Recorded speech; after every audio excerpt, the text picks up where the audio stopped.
Les amis, suite de la troisième journée de la Coupe du Monde des clubs, on va aborder les rencontres qui ont eu lieu hier soir. On parle de la poule de Chelsea et de la poule du Bayern Munich. On va commencer de manière chronologique en parlant de la poule des Bavarois, et les hommes de Vincent Kompany ont été surpris 1-0 face à Benfica. Je savais que ce match il allait être difficile pour le Bayern Munich, mais je ne voyais pas les hommes de Vincent Kompany s'incliner pour autant. Alors ça a relancé les débats sur est-ce que Vincent Kompany est un coach taillé pour entraîner le Bayern Munich. Ça a relancé les débats selon lesquels le Bayern est en déclin depuis de nombreuses années maintenant, que ce soit en termes d'effectifs ou que ce soit en termes de statut européen. C'est vrai que cette année ça s'arrête en quart de finale face à l'Inter Milan, à part l'année d'avant où tu vas en demi-finale contre le Real Madrid. Globalement le bilan depuis la Ligue des Champions obtenue en 2020 il reste plutôt famélique en Ligue des Champions dans les derniers tours. Donc c'est vrai que ça a relancé pas mal de débats là aussi, parce que sur les deux premiers matchs tu t'imposes face à Auckland City, qui est une équipe très très faible, une équipe d'amateurs, et puis ensuite tu l'emportes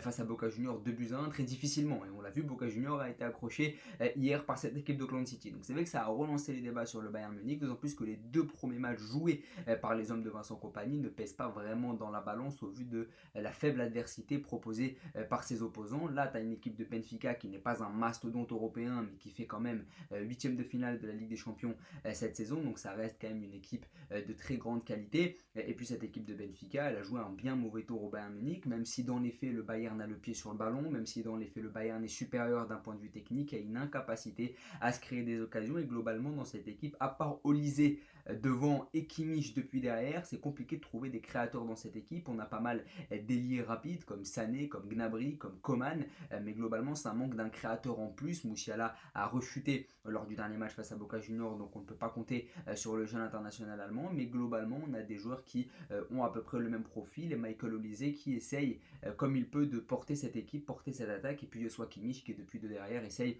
de créer des occasions, même s'il va beaucoup plus s'exporter sur le côté droit plus récemment. Il est plus vraiment le numéro 6 qui pouvait être au début de sa carrière, ou en tout cas dans le double pivot avec Goretzka. Il va beaucoup plus jouer latéral droit comme il peut le faire en sélection. Donc c'est vrai que cette équipe du Bayern Munich, elle a de nombreuses problématiques, et la défaite d'hier elle a soulevé ces nombreuses problématiques, et la problématique de la finition aussi, avec un Leroy Sané qui a énormément raté. Alors comme vous le savez, c'est un de mes joueurs préférés, j'ai une affection particulière pour Leroy Sané, qui est un joueur détestable, il faut le dire encore une fois, hein, mais j'adore ce joueur, allez savoir pourquoi. J'ai beaucoup aimé son passage à Manchester City, j'aime bien le style du joueur, etc. à la base, mais hier il est absolument impardonnable parce qu'il rate deux occasions où normalement ça doit finir au fond. Encore une fois, c'est un joueur qui est un peu un joueur à la Ousmane Dembélé, c'est-à-dire que à la base c'est un talent brut, qui est très dribbleur, très percutant, mais à qui il manque ce problème de concentration, qui a ce problème de concentration, de lucidité devant le but. Là où Dembélé à 27-28 ans a réussi à rectifier le tir, ce qui lui a permis d'être dans la course au ballon d'or, et ben Sané à 29 ans n'a toujours pas réussi à gommer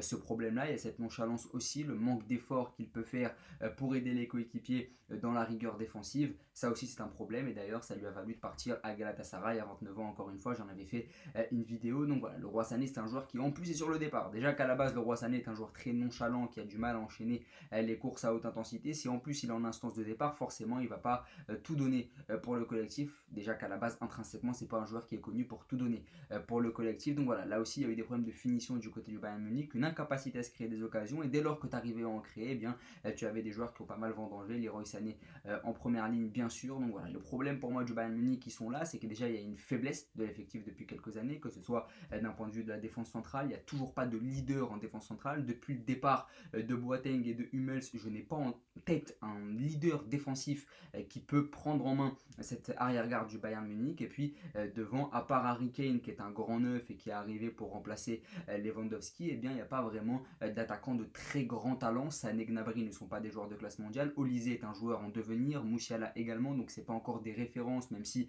ils vont être amenés à le devenir. Même au milieu de terrain, Goretzka, ça reste un joueur très Bundesliga, c'est un joueur Bundesliga plus, c'est pas un joueur Ligue des Champions comme on pouvait en avoir au Bayern Munich avant. Donc les joueurs de classe mondiale dans cette équipe, mis à part Kimmich et Olise, j'en ai pas énormément, d'autant plus que Neuer est sur le déclin. Donc je vous mets au défi de me citer des joueurs de classe mondiale aujourd'hui du côté du Bayern Munich. Si on enlève le fait que Olise et Musiala sont en devenir et que Kimmich et Kane sont des joueurs de classe mondiale, eh bien ça fait quand même assez maigre d'avoir que 2, 3 joueurs de classe mondiale dans une équipe comme le Bayern Munich. Ça reste assez léger là aussi. Et côté Benfica, il faut souligner le fait que cette équipe portugaise elle finisse leader de ce groupe-là, une équipe très accrocheuse encore une fois. Il y a cette fibre un peu latine du côté de Benfica que j'aime beaucoup, beaucoup de grinta, beaucoup d'énergie, même si hier ce sont les Nordiques qui ont fait la part belle aux Portugais, puisque c'est Schellerup qui est venu marquer ce but-là sur une passe décisive d'Aursnes, qui est norvégien lui aussi. Donc voilà, pas mal de qualité là aussi du côté de Benfica.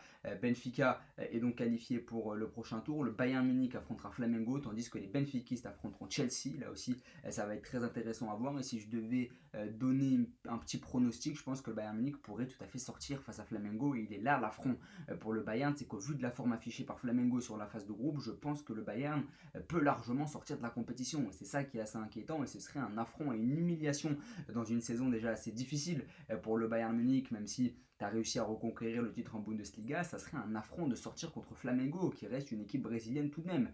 Sans faire de jugement de valeur, ça reste quand même assez difficile. Et puis Benfica, qui n'est pas loti, hein. Tu finis premier, mais tu n'es pas loti pour autant, puisque tu vas affronter Chelsea, qui a disposé de l'Espérance de Tunis.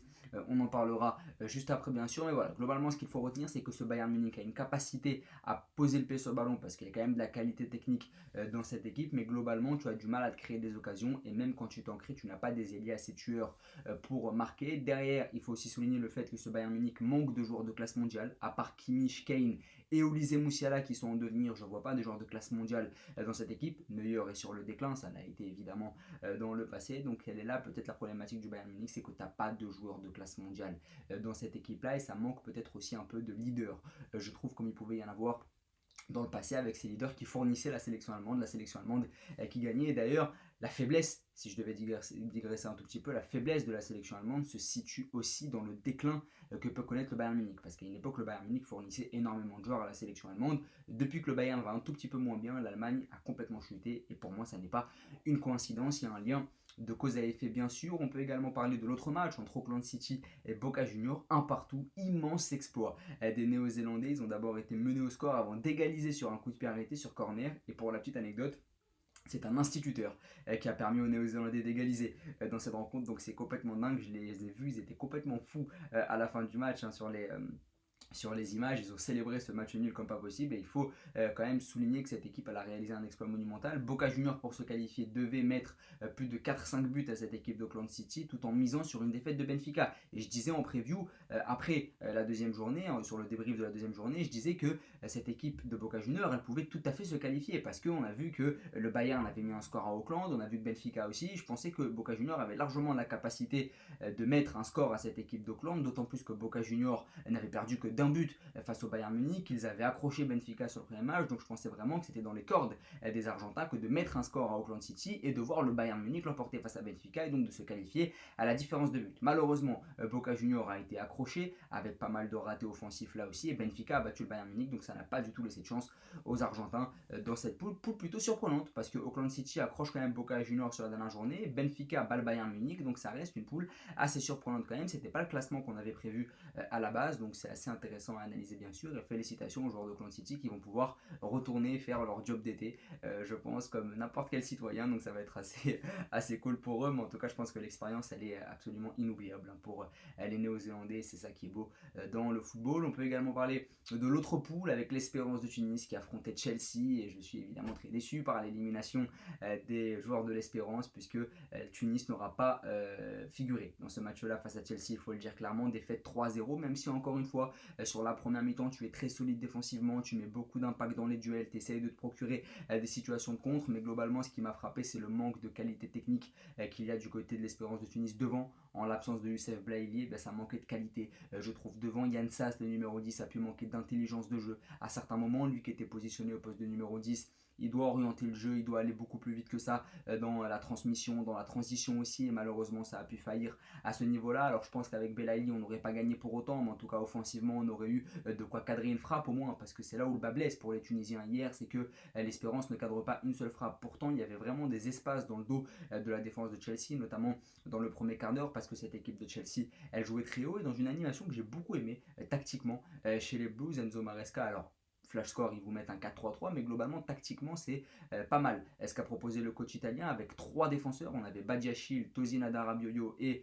à Champong sur les phases offensives. Quand tu tiens le ballon à la relance, eh bien, c'est une défense alignée à 3 et c'était super intéressant. Et Malo Gusto en double pivot avec Romeo Lavia. Et c'est très intéressant pour l'ancien de l'Olympique Lyonnais que d'expérimenter ce nouveau poste. Ça va lui permettre de décupler sa qualité technique, je pense, de jouer beaucoup plus vite, etc., d'élargir sa palette et c'est super intéressant. Il est dans le double pivot avec Romeo Lavia. Dans la largeur, on avait Desboré Hall et Madueke qui jouaient sur son vrai pied et c'est ça aussi qui est très intéressant dans ce système d'Enzo Maresca, c'est que Madueke qui à la base a l'habitude de jouer côté droit et de rentrer sur son pied gauche comme tous les ailiers modernes, et bien lui non, il est positionné à gauche pour pouvoir centrer directement sur son pied gauche et ça c'est super intéressant pour solliciter la largeur et en fait il va jouer quasiment comme un latéral à l'international anglais parce qu'il va recevoir le ballon sur son bon pied et centrer directement, donc c'est quelque chose d'assez intéressant et pertinent de la part d'Enzo Maresca. Et puis tu avais Nkunku et Enzo qui étaient alignés tous les deux sur les phases offensives, Enzo Fernandez qui est donc beaucoup plus haut depuis l'arrivée d'Enzo Maresca et Liam Delap qui a d'ailleurs inscrit son premier but sous les couleurs de Chelsea. Donc offensivement, on avait quelque chose de super intéressant avec un 3-2-4-1.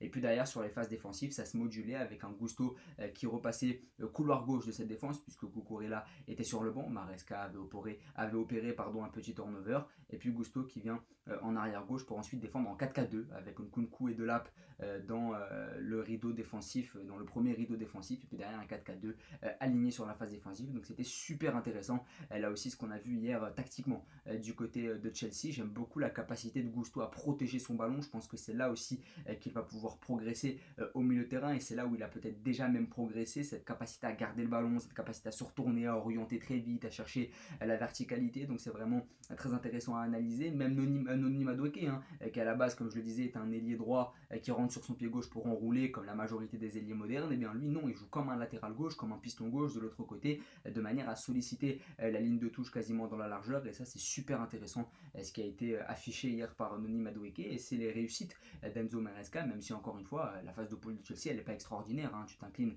face à Flamengo, là tu vas jouer une équipe de Benfica qui est une équipe réputée accrocheuse, donc l'adversité va changer, mais côté tunisien il y a des regrets parce que tu prends 3-0, 2 buts en fin de première mi-temps, un but en fin de deuxième mi-temps, donc globalement c'est dans les détails que ça s'est joué avec un gardien qui n'a pas toujours été irréprochable. Alors on va pas faire les ingrats, contre l'AFC c'est lui qui nous sauve le penalty à la dernière minute, mais c'est vrai qu'hier soir les 3 buts sont pour lui et ça il faut le dire clairement et c'est dommage parce que tu gâches un peu le travail qui a été fait par tes défenseurs parce que l'Espérance de Tunis a été solide pendant les 45 premières minutes de la deuxième mi-temps, pendant les 45 minutes de la première mi-temps, l'Espérance de Tunis a été extrêmement solide d'un point de vue défensif, mais malheureusement ce sont les détails qui font que tu finis à 3-0, mais c'est ça de jouer des grands d'Europe, c'est ça de jouer des équipes expérimentées. Donc finalement Chelsea finit par se qualifier en qualité de deuxième et c'est là que c'est surprenant aussi, c'est que Chelsea finit deuxième de son groupe, le Bayern finit deuxième de son groupe, donc on voit qu'il y a pas mal de surprises là aussi. On peut évoquer également le match entre Flamengo et LAFC qui s'est décanté dans les toutes dernières minutes. Bouanga a bien cru libérer LAFC et leur offrir une victoire historique, mais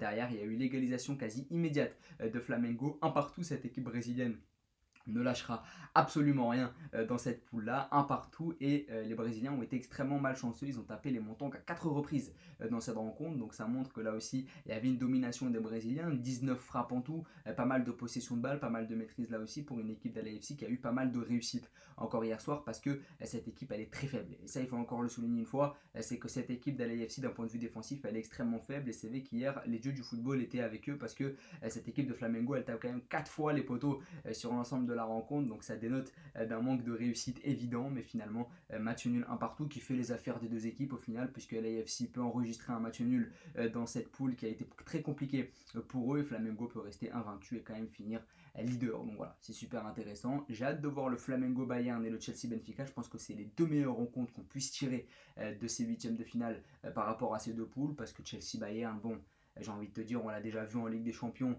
plein de fois, on n'a pas envie de voir deux équipes européennes s'affronter dès les huitièmes, mais c'est vrai que ça va être vraiment super intéressant à analyser. Est-ce que le Bayern va tomber face à l'intensité que va mettre Flamengo, ou est-ce que l'expérience va prendre le pas? Et du côté de Chelsea-Benfica, est-ce que les Benfiquistes vont réaliser une sorte de braquage avec leur hargne qu'on leur connaît, voilà, ça va être super intéressant à analyser. En tout cas, n'hésitez pas à liker, à vous abonner, à partager et à me donner vos pronoms.